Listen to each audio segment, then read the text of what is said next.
25. Vice President Gore, 33%. Governor Bush has got 30%.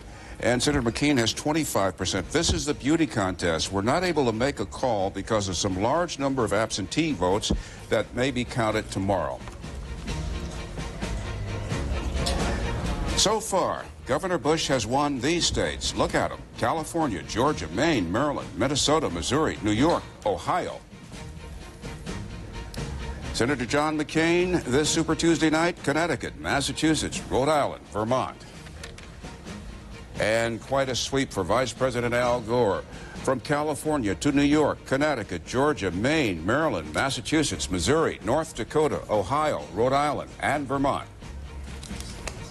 And, Bernie, what we want to point out in those last few boards that we were looking at is that we have some new numbers. There were not only primaries held today across the United States, but caucuses held in several states, 5 states, plus the American territory of American Samoa. But the numbers we have right now: Minnesota, a win for George Bush. There was just a Republican caucus there. And in the states of Idaho and North Dakota, there were Democratic caucuses. In both instances, Al Gore was the winner. And you saw those results reflected in the boards that Bernie was just reading. And what's interesting about that is it marks a kind of historical footnote. Al Gore becomes the first non-incumbent of either party ever to win every contest for delegates that there was in his party's nomination procedure. Nobody has ever done that on the way to the nomination other than incumbent presidents who were unopposed. And no wins tonight for Bill Bradley. None, but he's winning delegates. One other thing on the caucuses, though, still outstanding: caucuses in Hawaii, caucuses in Washington State, Democrat and Republican, and, of course, American Samoa with a caucus. And, of course, what we don't report on tonight, our overnight staff and certainly CNN in the morning will have everything. I plan to go to Hawaii myself and dig in tomorrow to find out just who won those caucuses. That was my line. All right. Is it Candy Crowley that we are going to now? It is Candy Crowley. Thank you. Who has been covering George Bush so diligently these last few weeks. Candy, bring us up to date on what's going on there in Austin, Texas. Well, the public party is over, but I'm assuming that privately the celebration continues. You know, from Maine to New York to California, or as Bush told a crowd here in Austin, from sea to shining sea. It was hard to take the super out of Super Tuesday for George Bush. And the icing on the cake, of course, was that he did get to celebrate it in front of a hometown crowd here in Austin, the capital of Texas. As for Bush, at the moment, he needs to wait for John McCain to see what the next step is. But in between the lines, there is no doubt that the general campaign is on. I will remind Al Gore that Americans do not want a White House where there is no controlling legal authority.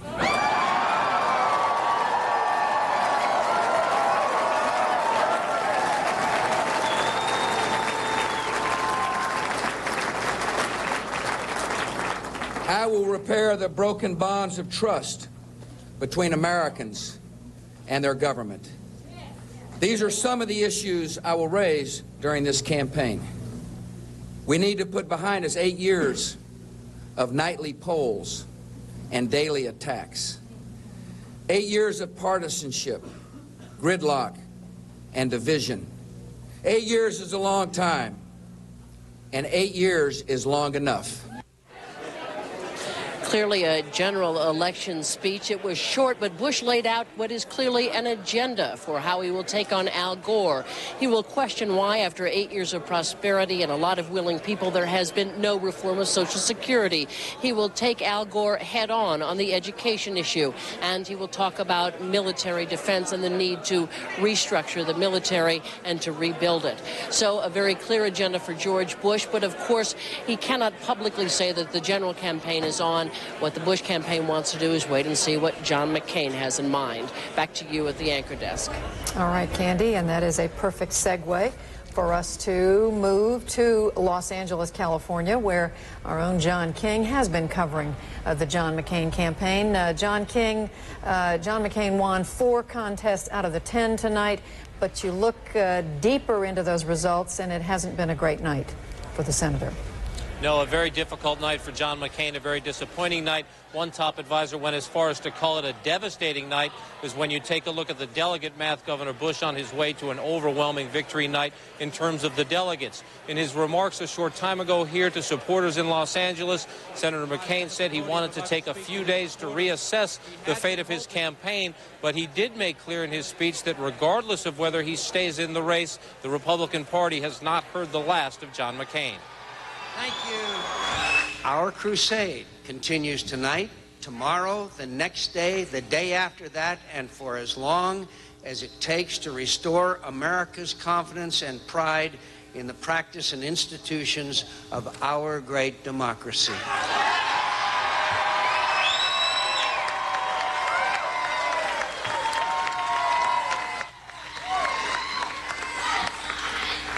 We will never give up this mission, my friends.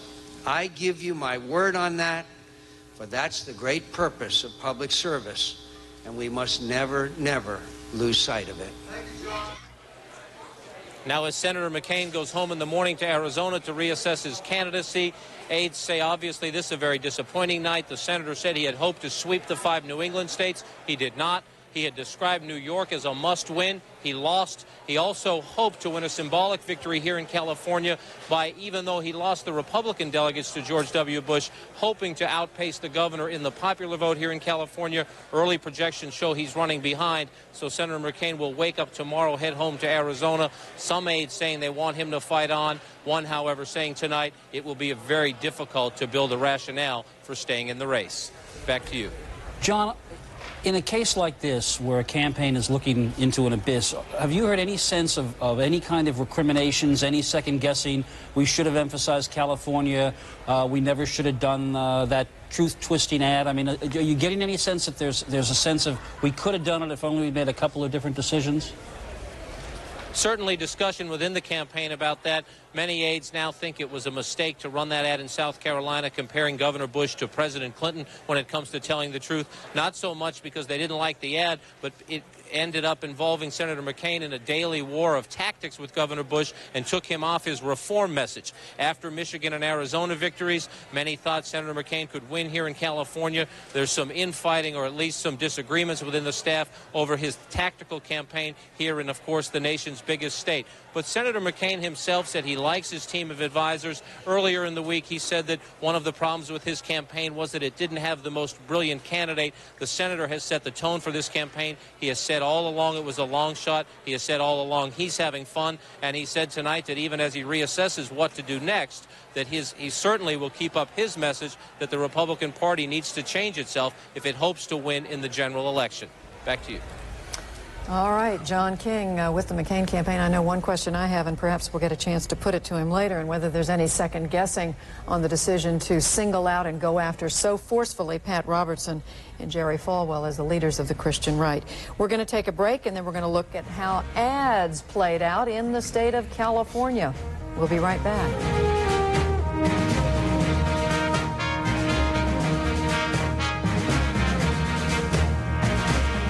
CNN's coverage of Election 2000 is brought to you by Chrysler, engineered to be great cars, and by Ditech.com, home loan savings direct from the lender.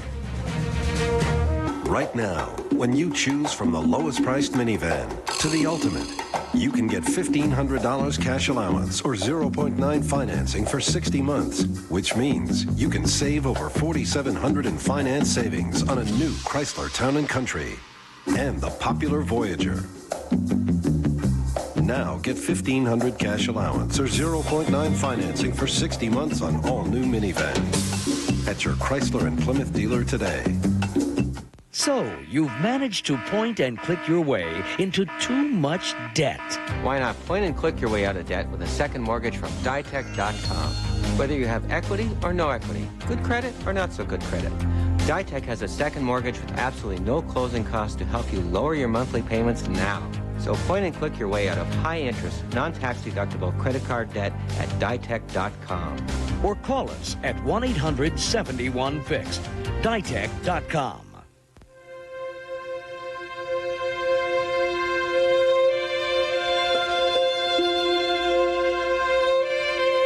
When you're in love, personal space is never an issue.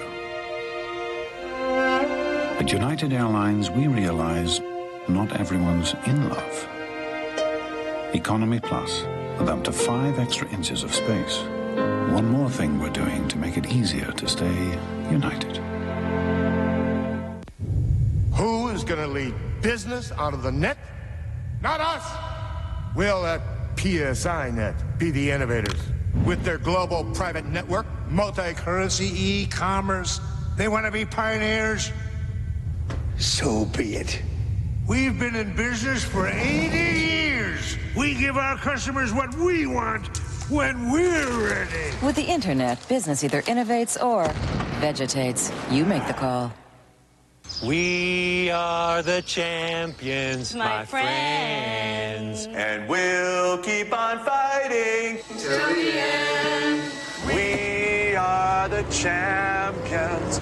We are the champions. No time for losers, 'cause we are the champions of the world.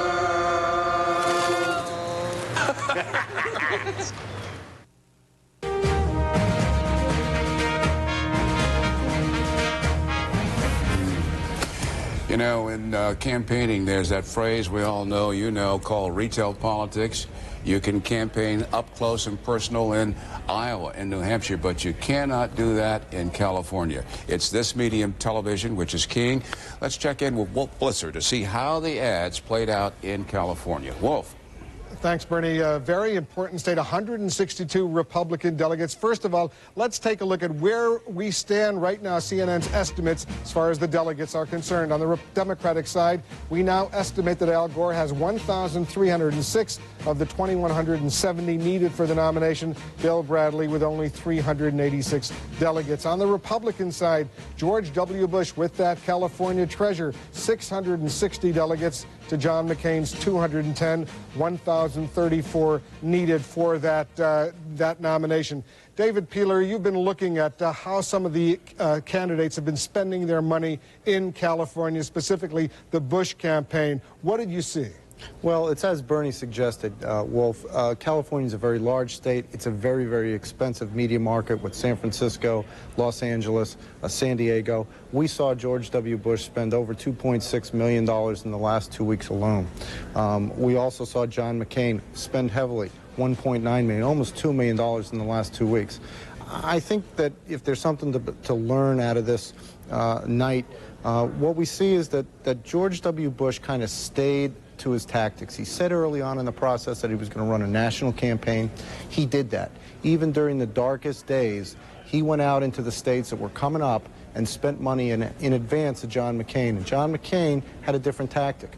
His tactics were to kind of pick off individual states. Remember, he skipped Iowa and went to New Hampshire. He then made a big stand in South Carolina. He then went on to spend heavily in 5 states for Super Tuesday. So they were different tactics, but at the end of the day, it seems the one that stayed the course and didn't get involved in the tactics seems to have come out the winner today. All right, on the Democratic side, Bill Bradley did not have a money problem. He spent a lot of money on advertising in New England and elsewhere, yet that was obviously not translated into votes. Well, that's the interesting story here. We saw it in California. Bill Bradley spent more money than Al Gore, 3.3 versus Gore's 2.9. But I think the real important point here is that in every race tonight, Al Gore was outspent by Bill Bradley.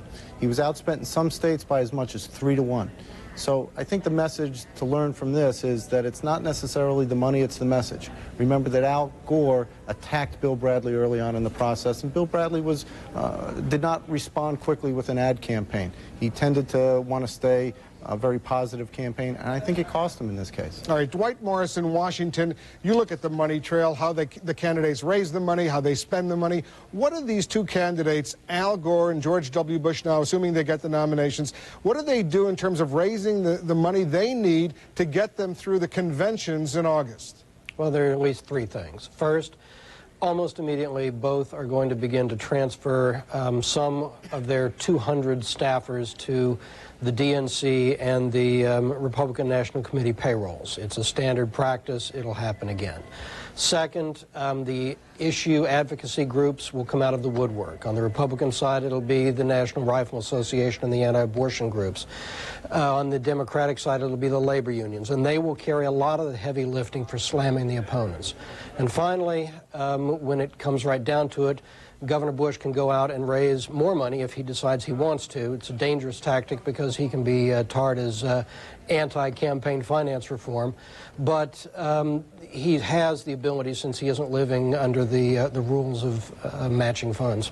So that gives him a huge advantage over Al Gore between now and August. He can go out and raise X amount of millions of dollars.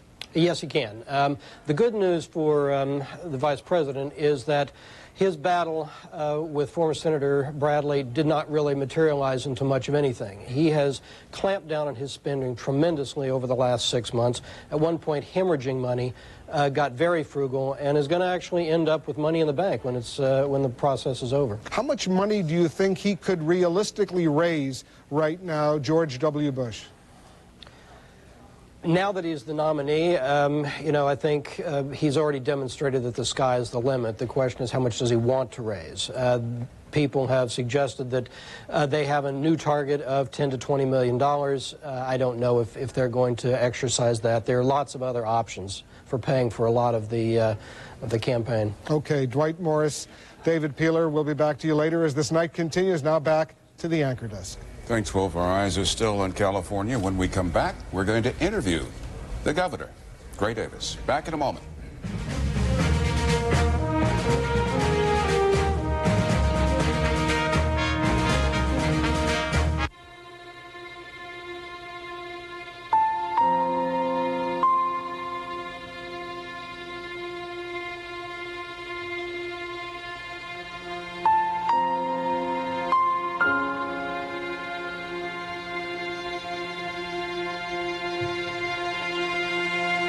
Economy Plus, with up to 5 extra inches of space.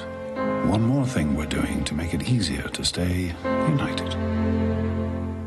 So, you've managed to point and click your way into too much debt. Why not point and click your way out of debt with a second mortgage from Ditech.com? Whether you have equity or no equity, good credit or not so good credit, Ditech has a second mortgage with absolutely no closing costs to help you lower your monthly payments now. So point and click your way out of high-interest, non-tax deductible credit card debt at Ditech.com. Or call us at 1-800-71-FIXED. Ditech.com.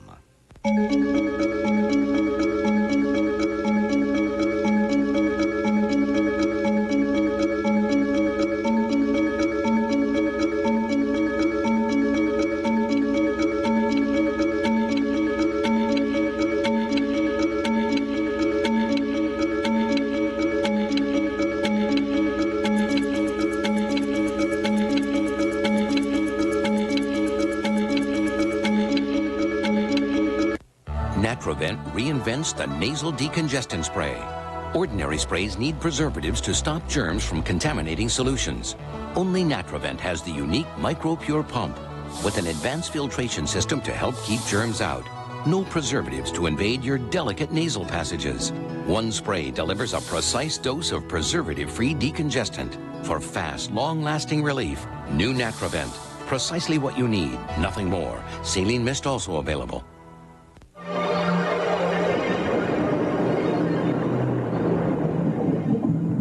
At 3,000 meters under the sea, light cannot penetrate. The pressure is unimaginable. Here, we can process oil with an amazing use of technology. And the best part is, it works without disturbing the neighbors. We build knowledge. ABB Brainpower.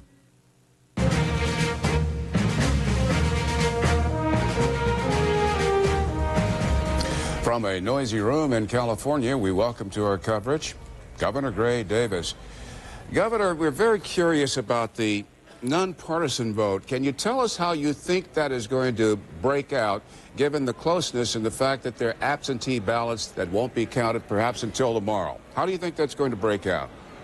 Well, usually the absentee ballots break pretty much the way the normal ballots vote. And I think Al Gore will end up the winner of the open primary, and George Bush will be a close second. Governor, it's Jeff Greenfield. How you doing? Fine, Jeff. How are you? If you heard Governor Bush's victory speech tonight, it almost sounded like it was designed for California, praising legal immigration, talking about education for those left behind, clearly a message going back to his inclusive days. As you look at George Bush, doesn't he look like a more formidable candidate for California than, say, his father was or Bob Dole was? Well, he deserves credit for making education a priority in Texas. But in a good economy, when crime is down, the three issues that are really decisive for Californians are a woman's right to choose, sensible gun control, and a strong environmental record. And unfortunately, he's on the wrong side of all three of those issues. Governor, it's Judy Woodruff, and I have a question as well. I hope you can hear us all. Still on the subject of what Governor Bush had to say tonight, he said, among other things, we don't need a White House where there is no controlling legal authority, clearly taking an early shot at the whole question of the vice president's issue of campaign finance abuses back in 1996. How do the Democrats, how does the vice president counter this in the general election? Well, Judy, as you know, all candidates, myself included, have shortcomings. But what America really wants to know is, what is your vision? Are you reliable? And are you in sync with issues that matter to them? And I predict that in 2000, just as it was in my race, the cutting issues in California will be a woman's right to choose, gun control, and the environment. Al Gore is on the right side of those issues, and George Bush has a lot of explaining to do on those issues. Which do you think will be the critical issue of the three you just mentioned, Governor? Bernie, I'm sorry, there was a lot of static. Could you repeat that? Of course. Which of the three issues you ticked off will be critical, most critical? Well, I think they're all critical. As I say, George Bush deserves credit for making education a priority, but he also signed legislation allowing you to carry a weapon into a church or synagogue. I don't think that's what Democrats or Republicans in California want to see happen. A women's right to choose is always important. The next president will make 3 or maybe 4 appointments to the Supreme Court. So the fact that he's not for a women's right to choose, I think, will affect a lot of voters. And in California, as you know, we have a consensus. Deugmatian and Wilson were opposed to offshore oil drilling off the coast of California, and Al Gore takes that position, as do I. So I think California is an uphill battle for George Bush. Governor Davis, it's funny, though, that Ronald Reagan carried California by landslides, and George Bush carried it in 1998, not for a woman's right to choose, not your position on gun control, and with a record on the environment, Democrats attacked. So clearly, Republicans can win California, even if they're not on your side of those issues. But, Jeff, we have something else going for the vice president. It's called the best economy known to man. Record reductions in unemployment, crime, and welfare. And Californians, ultimately, like all Americans, vote their pocketbook. We were in a recession just 5 years ago, and now we're creating 1 out of 5 jobs in America. So I think the vice president has a big record, a big edge in terms of his participation in the comeback of our economy. Governor, it's clear, you just said you give Governor Bush some credit for focusing on education. I'm surprised that you don't include education as one of the main issues. Well, go ahead. Education is a very important issue, but because Bush has focused on it and because Al Gore is making revolutionary change a priority, I'm sort of considering that a wash. Maybe I shouldn't. That leaves those 3 issues that I'm talking about, plus the vice president's participation in decisions that have lifted the promise and economic opportunity of every Californian. Governor Davis, last quick question to you. Hot button issue, immigration. What were you feeling, thinking, and how do you parse this politically? At one point tonight, Governor Bush said illegal immigration is not a source of national weakness. It is a sign of national success. You know, I didn't hear everything you said because there's so much static on this line. But I believe legal immigration is a strength in California because all immigrants meet some form of resistance. And the ability to overcome that comes from an inner strength, a willingness to show people you do have what it takes to be successful, whether it's a better service or running a better company. And we've been the beneficiary of immigrants' ability to overcome resistance and to prove that they have the talent it takes to succeed in California. I hope I answered your question because I had trouble hearing it. Yes, you did. Thanks very much. And Jeff, you remind me, he said, the governor said legal immigration, not illegal, as I misquoted him. Judy. All right, and we want to thank Governor Gray Davis of California for joining us, wearing one of those headsets that the networks used to use at the conventions. I remember those headsets very, very well. When we come back, more on California, exit polls, interviews with voters as they left the place where they voted. We'll be right back with that.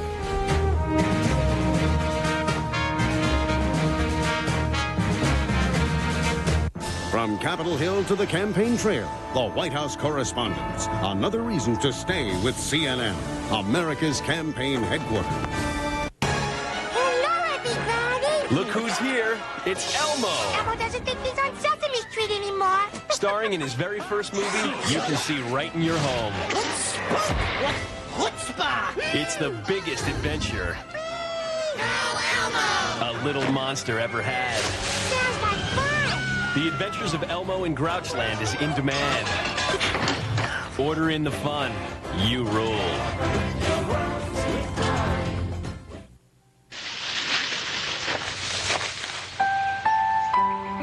What is the value of an education? How much does it really cost? You could start investing now, but will you have enough when he's ready for college? What will you say when he's ready and you're not? Investing from First Tennessee. That's right, First Tennessee. CNN, America's campaign headquarters.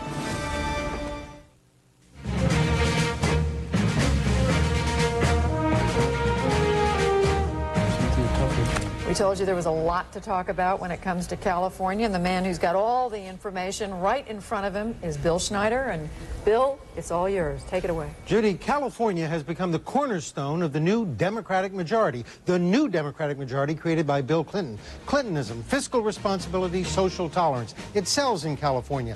We have a unique opportunity in California because their primary was open to all parties. So we asked the voters there today, how would you vote if the election were held right now between Al Gore and George Bush? And look what we found. Gore would beat Bush in California by 8 points. Now, that says that Bush may have some problems in this election. We can get some sense of what the next 8-month campaign will be about. We asked Californians, what's more important to you in casting your vote? The issues? Among those voters who said issues were more important, Gore has an 11-point lead over Bush. Governor Davis just mentioned the economy, health care, education, Social Security, gun control. Those are all issues that favor the Democrats. The Democrats are likely to run on the issues. But what about those Californians, and they were larger in number, who said they were looking for a candidate who showed leadership and personal qualities? There, Bush has a 10-point lead over Gore. So what we clearly see for the outline of the campaign over the next 8 months is that the Republicans are going to run on personal qualities. They know that Gore is a difficult candidate to elect. As vice president, he has not been a leader. That's not his job. And Bush has many attractive personal qualities, including that of strong leadership. The Democrats are going to run a very strong race on all those issues the governor was just talking about, primary among them, the economy. George Bush is supposed to be the new face of the Republican Party. He's supposed to compete with Clintonism by offering a combination of fiscal conservatism, social inclusion, and tolerance to compete with Clinton's formula for wrapping up California. The problem is he's been pushed to the right by this primary campaign. So a lot of voters may be led to conclude perhaps he isn't the real thing. Perhaps he's an old-fashioned conservative Republican, no different from George Bush and Bob Dole and those who have lost California in the 1990s. You know, what happens usually is that a party has to lose 3 elections in a row before they learn that they have to change. The Democrats lost in 1980, 1984, and 1988. They thought Dukakis was a change, a new face of the Democratic Party. When he lost, they realized we have to offer something very different, and that was Clintonism. Republicans think that they are offering something very different with George Bush. We'll see if it works in a state like California, because if it doesn't, Tony Blankley, I think, just had the right comment. He said if Bush loses in November, there is an alternative available. It's the McCain formula to change the Republican Party, make it more of a reform party, and McCain himself, of course, may be available. The Republicans are not going to change their message in any radical way this year, but if Bush were to lose this year, then I think there'd be a serious stock-taking in the GOP, just as there was after the Democrats lost 3 elections in a row. That's right. All right, Bill Schneider, a whole lot to think about tonight. We're looking ahead to November and even beyond, but today is March the 7th. Much has happened today, primaries across this nation. For some thoughtful consideration of what's been going on, let's go to 2 commentators. John Fund, who is with the editorial page of the Wall Street Journal. He joins us from New York. And right here in Atlanta, Cynthia Tucker, who is the editorial page editor of the Atlanta Constitution. Cynthia, John, you look at these results. To some extent, you might say it's predictable, but John Fund, was it really so predictable? I think it was. The establishment in both parties has set up convention rules, superdelegates for the Democrats, and I think a tilted winner-take-all system for the Republicans that pretty much mean the front runner is going to win unless there's a complete collapse. George Bush, I think, will look back on this and say, this made me a better candidate. I got the scare of my life, but I managed to shake down a lot of my debate awkwardness and all of that. Bush is going to be pleased in the fall that his mistakes were made in the spring and not then. Cynthia Tucker, you just heard, or I hope you did, Bill Schneider giving us an analysis from the key state of California that Bush runs stronger on personal qualities, Al Gore runs stronger on issues, and the Bush campaign has made no secret of the fact that they think issues are not the driving force in this campaign. Do you think that that's a wise calculation, or is it fraught with danger? Well, I think that George W. Bush is going to do a lot of studying and get a lot smarter on the issues before November. I certainly think that he hopes to play on personal characteristics. He still makes this very strong statement about restoring honor and integrity to the White House. He certainly believes that that will be part of his campaign. But I think this whole business of Clinton fatigue, the disgust that the entire nation is supposed to have with the president, has been overstated. So I think it would be dangerous for George W. Bush to concentrate on that alone. But I quite frankly don't think he will. I think he will get a lot smarter on a lot of issues. By the way, it was interesting tonight that he didn't talk about, now granted he didn't have time to go into his whole agenda, but I haven't heard a lot from Bush lately about tax cuts.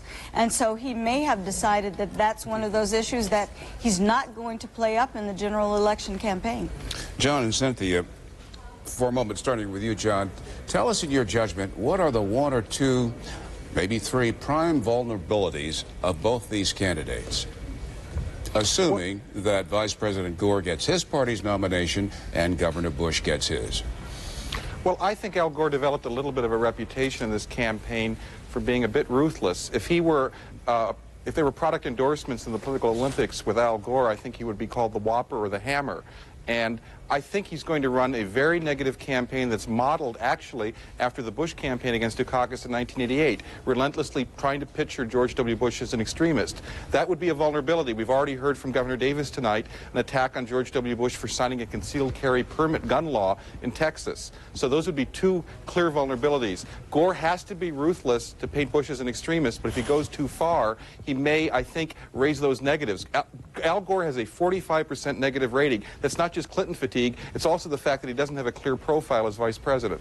Cynthia Tucker, I'm sorry, Bernie, go ahead. And Cynthia, your thought about vulnerabilities. One of Bush's weaknesses is the one that was just alluded to, and that is this notion that he doesn't know enough to be president, this notion that he's a lightweight. And so I think Gore will try very hard to portray him that way and to contrast his experience both in the Senate and in his years as vice president. On the flip side, of course, Gore has all those campaign finance excesses. And we will hear about those over and over again from the Bush campaign, and rightly so, I think. That is something that a big mistake that Al Gore made, and he ought to be reminded of that, and he will be in the general election campaign. John Fund, given the difference of opinion between, to put it mildly, between John McCain and George W. Bush over campaign finance reform, if John McCain exits this campaign this week, have we heard the end of campaign finance reform this year?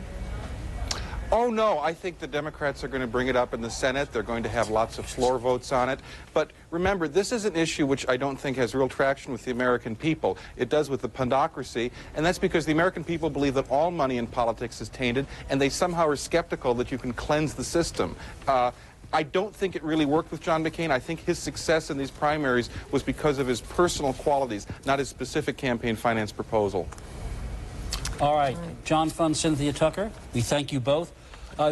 Just to footnote something or perhaps amend it, George W. Bush did refer to tax cuts in his victory speech tonight. He did say, I want to cut taxes for everyone who pays taxes. The polls say it's not popular, but I'm not proposing it because it's the popular thing to do. I'm proposing it because it's the right thing to do.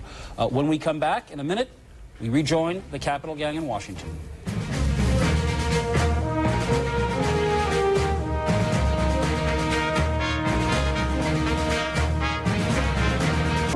In the dream, you are moving toward a horizon.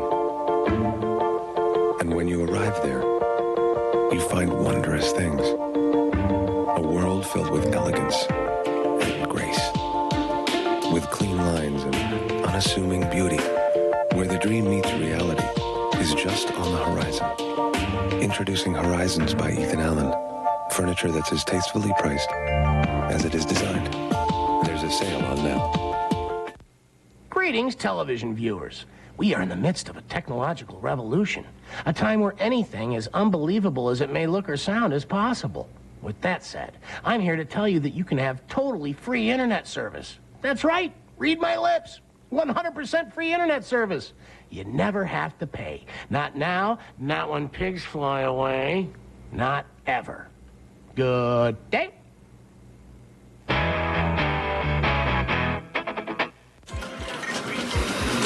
What do we got? Straight line. Give me 300 now.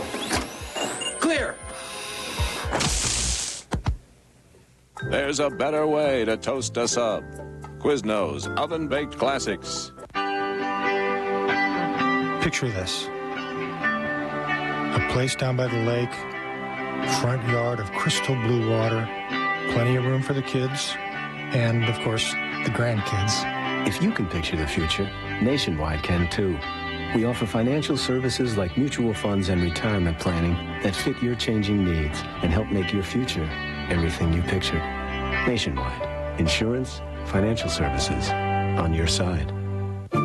Starting to feel a little cramped by your present surroundings? Maybe it's time to expand your horizons. Maybe it's time to think about RE/MAX. RE/MAX Associates lead the real estate industry, averaging more experience and more sales than other real estate agents. RE/MAX can help you find a new home that meets all your needs while selling your current house to someone who'll find it absolutely perfect. If you're looking for results, look for RE/MAX. Nobody sells more real estate. Thursday, in a CNN Encore presentation, Christiane Amanpour returns to Iran to take you on a personal journey to the home she left behind. A revolutionary journey. CNN Perspectives, Thursday, 10 Eastern, only on CNN.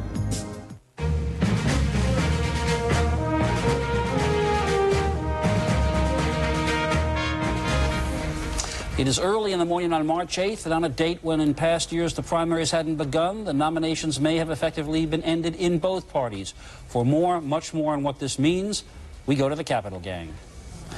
Thank you very much, Jeff. I'm Mark Shields with Al Hunt, with Cato Byrne, and with Robert D. Novak. California is history. The Golden State is in. The question is, was it ever winnable for John McCain? Absolutely. There was a feeling on a couple of occasions after New Hampshire and after Michigan when the bottom was falling out of the Bush campaign, if John McCain had done the right things and Which were?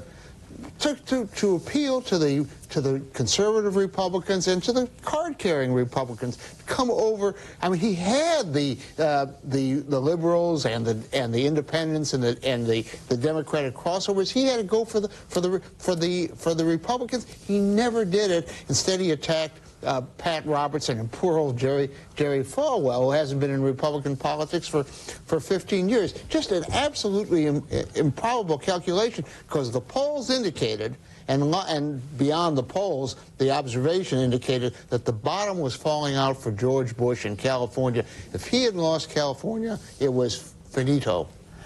Cato Byrne, you really saw that kind of restlessness and nervousness in the ranks of the Bush supporters? Yes. I think after John McCain's huge win in New Hampshire, they were reassured when George Bush regained his footing in South Carolina. They thought everything would be okay, and then they were hit with Michigan. And for some period of time, a lot of Bush supporters had one foot over the railing. Ready to join McCain. Yes. They wanted to win so badly, and many of them were beginning to wonder whether or not McCain might be the better candidate in the fall. And then in addition to what he had already been doing, tax cuts for the rich, criticizing George Bush's tax cut plan in the curse words of the left, which the base watches with suspicion. Then he turns his attention to the other part of the Republican base and picks a huge fight with social conservatives.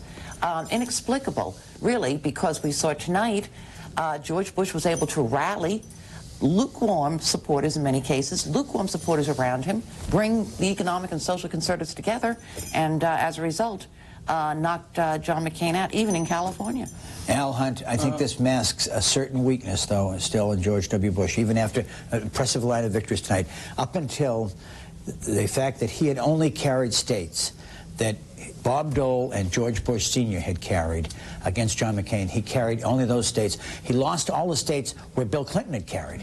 I mean, and he showed a certain weakness and a certain fragility. No, I'm talking about up to tonight. Up to tonight. I mean, you know, he was winning in those states, and I think there's a consensus that those were the two weakest Republican nominees of the past 35 years, Dole and Bush Sr. Mark, look, we have the two nominees. That's clear. We are now in a new stage. We finished the first stage, and the central question now is which of these nominees is coming into it in the best shape, which is the least scarred. Yep. And a lot can change in 8 months, but as of today, I don't think there is any question that the more ready for prime time of the two is Al Gore. Look at California. He's got an 8-point advantage, as we just showed in the poll. George Bush, among those people who voted today, has a net negative rating. California is going to be off the boards. It is almost surely a Gore win, which means he can spend more resources elsewhere. This election is certainly not over. Bush could still win it, but as of today, I would feel better if I were a Gore person coming out of these primaries than if I were a Bush person. Let me say a word about California. I was out there through last weekend, and he has. Governor Bush made a commitment to the local people out there who supported him loyally. They weren't the people with one foot over the establishment and the members of the legislature. The commitment was? The commitment was that he will, unlike Bob Dole, he will stick to his dad, and he will stick to California, even if it looks like he's going to go down there, which I think it is an uphill climb, but for party building purposes, I think he's going to try to get there. But there's no question that the way it's shaping up now is you have California and the Northeast trending Democrat, the South, including the Southwest, trending Republican, and the battle being in the Midwest. Okay, let's quickly move. Irrespective of Pat Robertson and attacks upon him, George W. Bush comes out of this primary season as the nominee, vice presidential choice. I will posit this, that he is limited right now. He has to choose an ardent pro-life candidate based upon the key indispensable support given him by the National Right to Life and the pro-life folks. And secondly, I think he has to pick a Catholic, or at least put Catholic on the top of the list. You're half right. He has to pick a Catholic. I'm not sure. I think there's certain people who are not pro-life that he could get away with, Colin Powell being one. But I think if it's not someone like Colin Powell, he has to pick a Catholic. Bob. I think Colin Powell is special. If he were to say yes, everything else would go out the window, because he's arguably the most popular man in America. Otherwise, a Catholic, who is a conservative Catholic who's got a little gray in the hair? Bob Novak. Bob Novak. I took care of the gray. Who is it? Bill Bennett. Of course. Bill Bennett would be a very attractive person, right? Why not? Wow. I mean, I would not put somebody on a national ticket who had never been out there, who had never been vetted, never gone through an adversarial situation. I like Bill Bennett, but my goodness sakes, I think that would be worse than a roll of the dice. Do you know what this Bill Bennett says his brother can attest for him. Of course, his brother also attested for John McCain. And for Bill Clinton. There's good news in a lot of these numbers for George Bush. Women voters like George Bush. Republican women voters. In state after state, he beats McCain, and his numbers primaries very too, Al. often are higher among women than among men. This is especially good news for George Bush because Republicans don't have problems with male voters. And the fact that he's so attractive to women voters, I think, is a big plus. It happened in California, too. In fact, among all the candidates, he won outright among white women. I think he must have some appeal to women because a jet fighter pilot obviously had great appeal to men. I mean, that was John McCain's appeal was to men, Republican men and independent men. Even in this closing day, as John McCain is losing his quest for the presidency, he continues to carry independents overwhelmingly against. Even in California, he carried him 3-2 against George And Mark Bush. wins general election matchups in state after state. I mean, John McCain was the Democrats' worst nightmare. They're not going to have to endure it. You cannot win whether you're Eisenhower or whether you're any kind of outsider. You cannot win your party's nomination if the whole machinery of the party's against you. It can't be done, Mark. Bob, that's the final word, and it's from Bob Novak, and now back to Bernie Shaw. And we thank you grandly. When we come back, a last look at the delegate count and some closing thoughts from us. We'll be right back.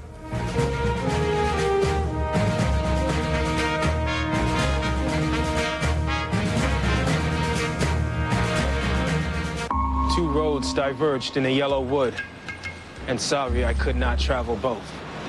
And be one traveler. Long I stood and looked down one as far as I could.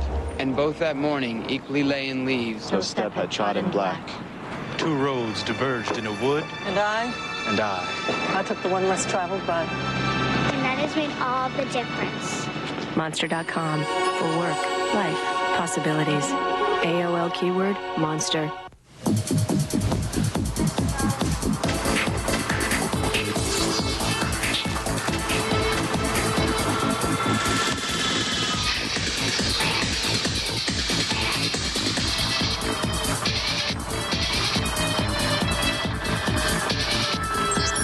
Excuse me, sir. Forgot your receipt. Checkout lines. Who needs them? This is the future of e-business. Have a nice day. Years before America's electric cooperatives forged the nationwide alliance, Touchstone Energy, neighbors built their own electric utility to power lives and communities. Now Touchstone Energy cooperatives serve millions of homes and businesses. Customers large and small get state-of-the-art technology and affordable service. From the one-room schoolhouse to the communities and businesses of tomorrow, trust Touchstone Energy, the power of human connections. We are America's electric cooperatives. Starting to feel a little cramped by your present surroundings? Maybe it's time to expand your horizons. Maybe it's time to think about RE/MAX. RE/MAX Associates lead the real estate industry, averaging more experience and more sales than other real estate agents.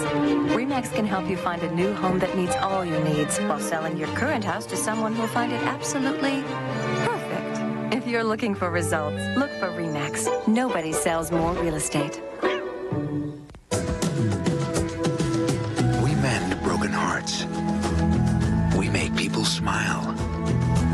We take care of best friends. We're the people of Pfizer.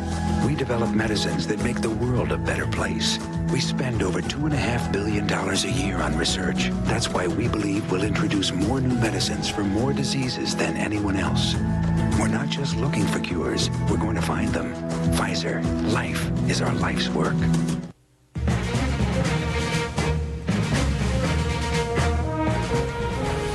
All night long, we've been telling you, and you've been aware, that the name of this Super Tuesday game tonight is Delegates. Wolf Blitzer with a final look at how it shaped up. Bernie, let's recap where the delegate count stands at this moment. First of all, on the Democratic side, We estimate that Vice President Al Gore has 1,306 delegates of the 2,170 needed for the nomination. Bill Bradley with 386. On the Republican side, we estimate that Governor Bush has 660 of the 1,034 necessary for the nomination. John McCain has 210. As he's been with us throughout the evening, Scott Reed, you've been giving some final thoughts to where Governor Bush may be looking for a possible vice presidential running mate. As Bush goes through this period over the next few months leading up to Philadelphia, he really has to analyze his campaign and his candidacy and what his strengths and weaknesses are. I think there are two sleeper candidates out there that could complement Bush. The first is Senator Fred Thompson from Tennessee, Gore's home state.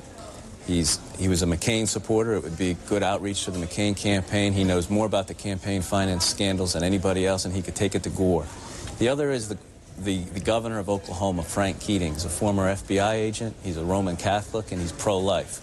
Neighboring state of Bush, but a very close relationship with Bush. Yes, we're going to win those 9 electoral votes in Oklahoma, but he could be a big asset in the Midwest. All right, Stuart Rothenberg, you've been giving me some thoughts on the third party in all of this, the Reform Party. We haven't heard the end from Pat Buchanan or maybe even Ross Perot. I'm sure we'll hear more, Wolf.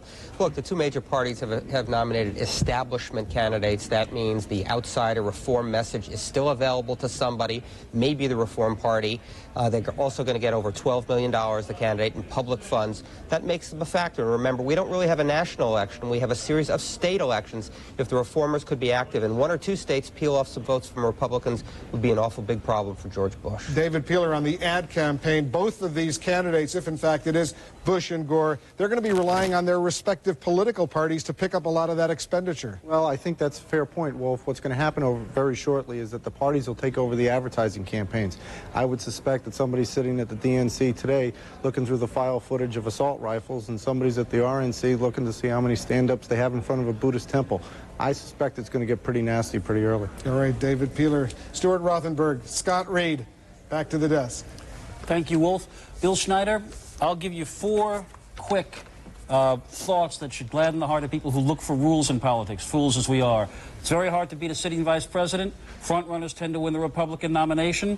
And 2 others that I can't remember right now. Long shots have to run a perfect campaign. That's 3. Any notions that you see that describe this campaign in general terms? Well, first of all, what I'd like to say is really 2 things. The McCain phenomenon. That was something real. The McCain phenomenon brought out millions of voters all over the country. It was a sensation, and it cannot be lightly dismissed, even though clearly the Republicans didn't want anything to do with it. Something brought out all those voters, and it's a lasting sentiment. People are saying the economy's good, our own lives are good, but politics is broken in this country, and that's a message that's not going to disappear with the McCain campaign. Second of all, every indication is the issues favor Gore, personal qualities favor Bush. Americans want a change of leadership. They don't want a change of direction. I think the indications are this is going to be a very close election. The leads are going to go back and forth over the next 8 months. And I believe, and I'll predict this, I'm going out on a limb, I think the night before the election in November, we are not going to be able to predict, we're not going to know who's going to win. In other words, you're predicting a very close election. Absolutely. All right, Bill Schneider. I don't hear the limb cracking so far. 2 points I want to make. One is, you know, we're looking ahead because that's what we love to do in this business. At this stage, however, we still have 2 candidates seeking the Democratic nomination. Bill Bradley is still in there. Just 2 days ago, Bill Bradley said of Al Gore, he's distorted the record considerably. He said a number of things untrue about his own record and about mine. Some healing still to be done on the Democratic side, certainly some healing left to be done on the Republican side as well. John McCain saying over the weekend, Clinton-esque has been the Bush campaign. So Bernie and Jeff, we still have some work to do before the 2 nominees can look toward the convention. And apparently there's going to be some breathing room. These guys are going to take some time off, couple days, 48 hours. Things will probably start gelling around Friday, would you think? Yeah, I think in fact both Bradley and John McCain may be out of the race by Friday. And when it comes to very nasty campaigns, you can't get much more nasty than Eisenhower Taft in 1952, and that worked out pretty well. And Lyndon Johnson and John Kennedy had some unpleasant things to say about each other in 1960, and that worked out okay. The fact is, and it's very important to remember this is March 8th, I guess, now that we've passed midnight. And if we're going to spend the next 5 months figuring out vice presidential nominees and cabinet members, I may just take a leave of absence. It's too early. You know, there's Michael Jordan. I mean, he was out there with a TV ad for Bill Bradley. We had Spike Lee, Ed Koch. I mean, there are all these interesting folks who played a role in this campaign. Well, in sum, I would say that this was a Bush-Gore winning night, a nightmare for Senator Bill Bradley, and so far, an 11th hour survival for John McCain. So far, so far. So we've reached the end of our journalistic ropes. There's so many people in the CNN staff to thank. It's been an excellent night. As the president of CNN said, it's been an extraordinary Super Tuesday night. It has, and it's not over yet. Jim Murray takes over in the next hour from the West Coast with more coverage. We'll be finding out about perhaps who actually won that California beauty contest. We may be here to do it in the morning show, for all we know. Well, certainly we'll get it done at Inside Politics at 5 p.m. Eastern Time tomorrow. We'll all be back in Washington. We've got early edition. I'm being told in my ear not to leave out any of these important programs coming up on CNN throughout this night and tomorrow. It has been an extraordinary Super Tuesday. First of its kind in the political history in this country. And the results, they're still out there. There's still some unknown outcomes, particularly that nonpartisan race in the state of California. But our work here is done. For everyone at CNN, thanks for watching. Good night.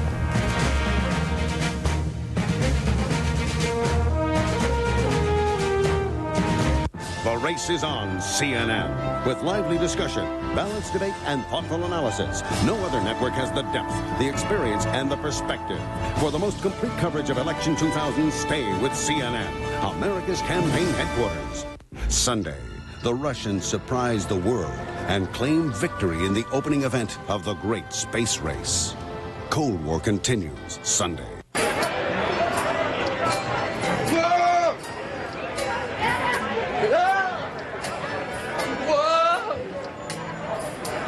All right, let's play hockey.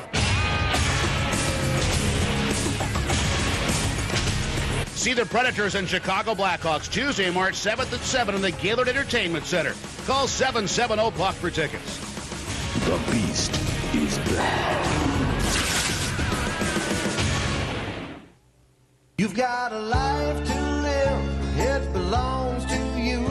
At McKendree Village, you could get used to this. With the kind of care that you're looking for, there's a lot left in life that you want to explore. You've got a life to live, it belongs to you. At McKendree Village, you could get used to this. As children, my dad and granddad taught us about hard work and giving something back to the community. And in business, we should care for others as we would care for our own family. That's what matters most. And in Mount Olivet, we do just that. Building a funeral home in the cemetery makes sense. It's easy and it saves families money. Mount Olivet, funeral home and cemetery. We understand what matters most. You do.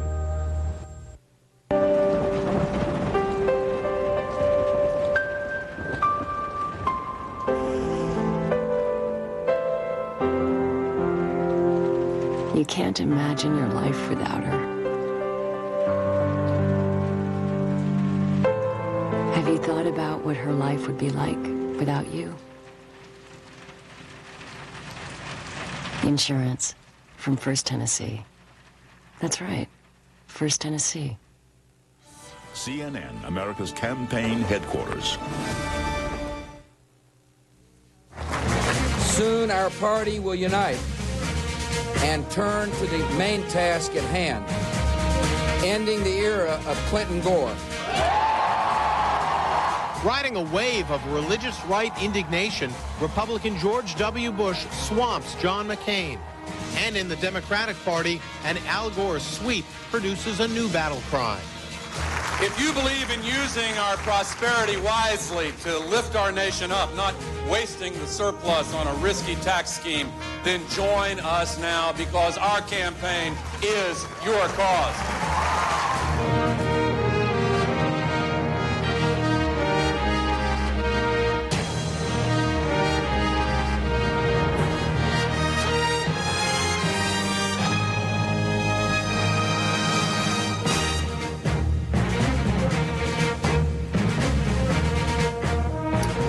Super Tuesday is over, so apparently are the contests for the Democratic and Republican presidential nominations. I'm Jim Moray reporting from Los Angeles. Across the nation, both Governor George W. Bush and Vice President Al Gore are tonight's big winners. Big enough, it seems, that both men will now become their party's presumptive nominees. CNN's coverage of the Super Tuesday primaries and caucuses continues. We'll keep updating the numbers, look closely at the trends showing up in our exit polls, and hear what the candidates are telling their supporters. We also look ahead as an extraordinarily short primary season begins giving way to a uniquely long general election campaign. First, the results. In California, among Republicans only, George W. Bush with 60% of the vote, McCain with 36%, that's with 18% of the precincts reporting. On the Democratic side in California, Al Gore, there you see it, with 80% of the vote. Bill Bradley with 19%. That with 16% reporting. In Ohio, Bush over McCain, 58% to 37%. Nearly all reporting 97%.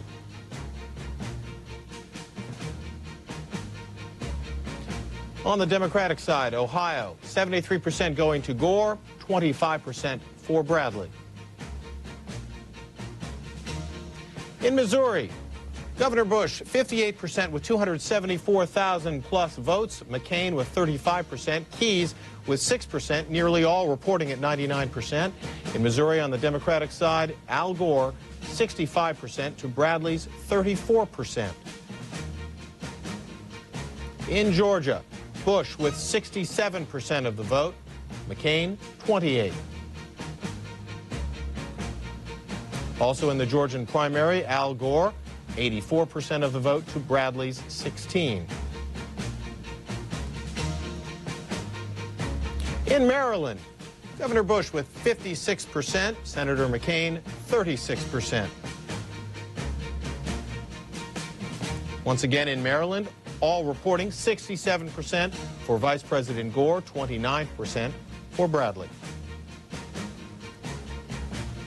In the New York primary, Bush with 51% of the vote to McCain's 43%. That with 49% reporting. And in New York, 65% going to Gore, 34% for Bradley. In Connecticut, McCain wins here with 49% to Bush's 46%, with nearly all reporting.